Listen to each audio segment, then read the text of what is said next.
জনপ্ৰিয় অভিনেত্ৰী গৰাকী বিবাহ পাশত আবদ্ধ হ'বলৈ ওলাইছে।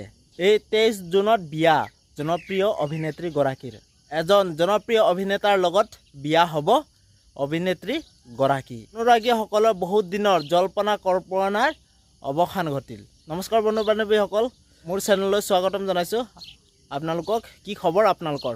তো আশা কৰোঁ আপোনালোকৰ সকলোৰে ভাল। তো বলক ভিডিঅ'টো আৰম্ভ কৰোঁ নতুন এটা ভিডিঅ' লৈ।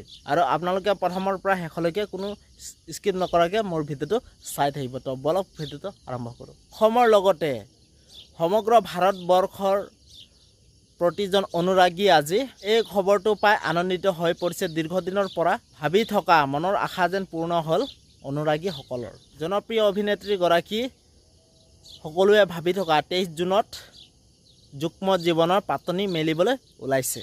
সৰ্বপ্ৰথমে আমিও আমাৰ চেনেলৰ জৰিয়তে অভিনেত্ৰী গৰাকীক যুগ্ম জীৱনৰ অলেখ শুভকামনা জনালোঁ। অভিনয়ৰ যোগেৰে সকলোকে মনোৰঞ্জন দিয়া মোৰ আপোনাৰ সকলোৰে প্ৰিয় বলিউডৰ অভিনেত্ৰী সোণাক্ষী সিনহাৰ বিয়া। এজন অভিনেতাৰ লগত বলিউডৰ জনপ্ৰিয় অভিনেতা জাহিৰ ইকবালৰ সৈতে বিবাহ পাশত আবদ্ধ হ'বলৈ ওলাইছে জনপ্ৰিয় অভিনেত্ৰী সোণাক্ষী সিনহা। এই খবৰটো জানি আপোনালোকে কেনেকুৱা পালে? যদি ভাল পালে প্লিজ আপোনালোকে লাইক, ছাবস্ক্ৰাইব আৰু কমেণ্ট কৰি জনাব। তো মোৰ ভিডিঅ'টো আছিল ইমানে।